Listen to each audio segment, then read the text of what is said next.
Welcome to Concept Urban Sniper Rifle. What we got here today is an older rifle that I got out of a collection of target guns. And what we're going to do is go through and show you how we're going to set these older guns up that you can use them.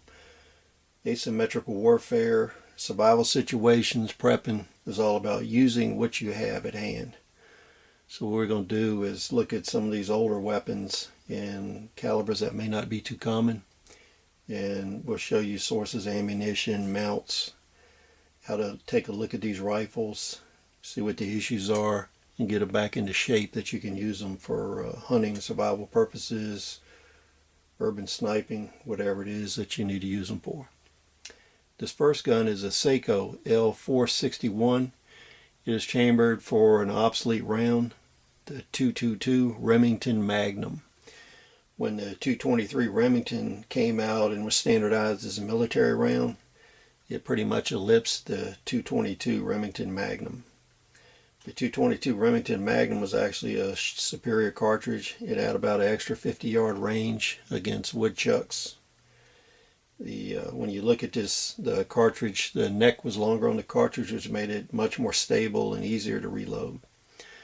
There's one source of ammunition for this cartridge. We found it was available through Midway. When we looked on the Midway site, we saw one manufacturer still had this cartridge in production. This round is made on a seasonal basis, so they usually make one run of ammunition every year or two. So if you need to buy ammunition cases, you need to get them while they're available. This pretty much is a hand loading proposition. That's the only way you're going to be able to afford to shoot it. When we got this gun, it's a heavy barrel varmint rifle. It's a very nice gun. Sako made good weapons. We found two issues with it. One is the trigger is a little bit too light.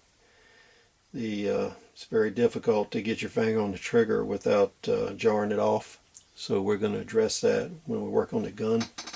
The other issue we found is it looks like the stock's warped, or there was a manufacturing issue with it. When you look at how this gun was set in the stock, it looks like there's a little stock warpage. You can see that different amounts of light are shown on each side of the stock where the barrel is. This is a free-floated barrel. It looks to us like a little bit of pressure is being applied to one side of the barrel because it's actually touching the wood. We'll clean that up when we repair and work on the rifle. You can see on this side how tight it is to the barrel.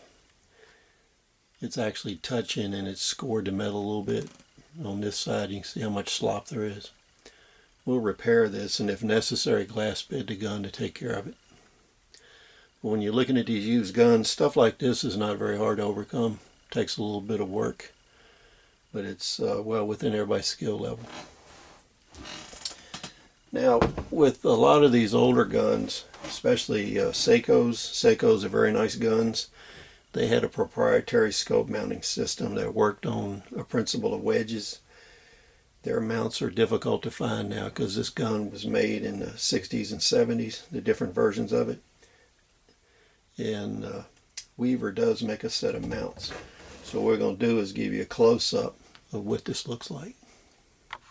We've got a close-up right here. And when you're looking at this, you can see that these are wedges, front and back. Now this gun had originally been set up for inertial mounts. So you can see these two extra holes drilled here. They have plug screws in them. And then further up here on the barrel, there's another set of screws for inertial mounts. We'll do a cutaway to another Sako. It's an older gun that was set up for inertial mounts. This is another rifle we got out of that collection. This one is a Sako L57. It was originally chambered in 244 Remington. That round was later, rifling pitches were modified so it would stabilize 100 grain bullets, and it was renamed the 6mm Remington.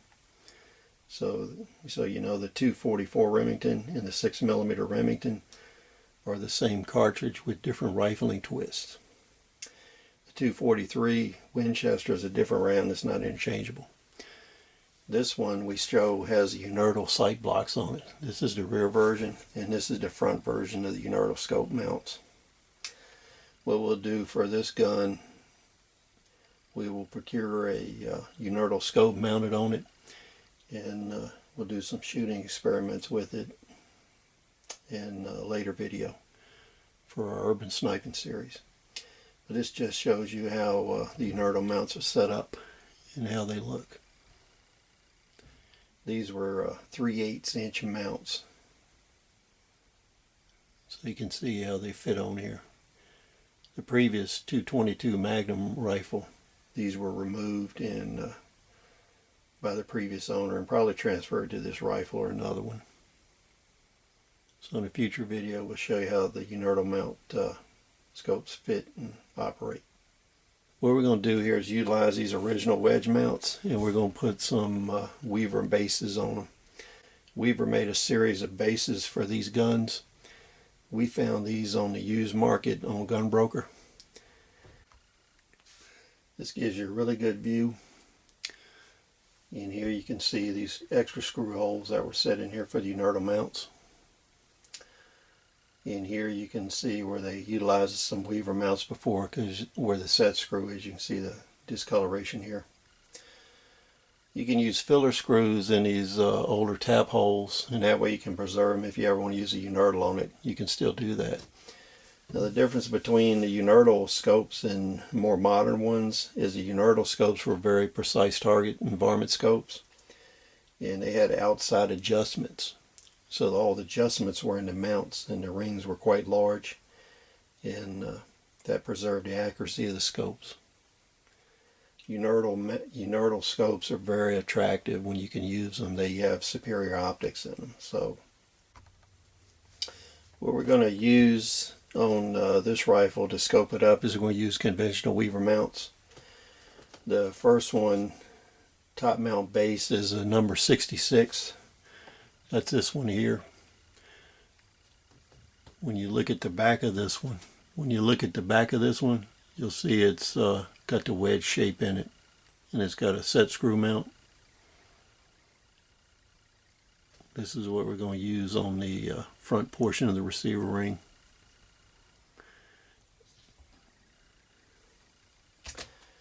The rear one is a Weaver 67 top base.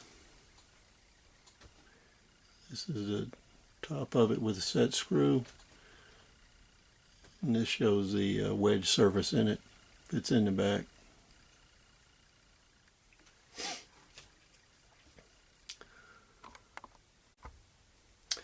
Now the way these mounts go on here, the front one applies from behind here like this.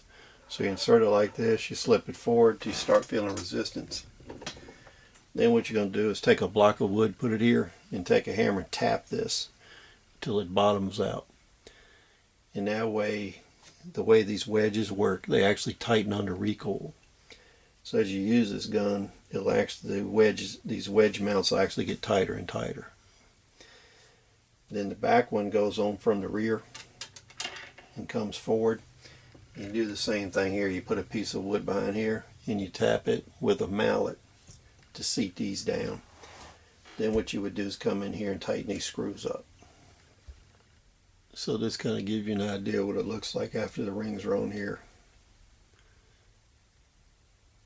Then you use conventional Weaver rings to put on here and mount the scope. What we'll do is go ahead and home these up, screw them down. Then we'll actually put the rings and put a scope on here. Before we do that, we're going to address the bedding issues and put a little bit more weight on the trigger so we have better control of it. We'll do part 2 on this rifle. What we'll do is go ahead and get everything fixed on it, set up, and we'll do some shooting with it and see how the 222 Remington Magnum performs on block walls and accuracy and things like that. So thanks for watching, and we'll see you on the next video.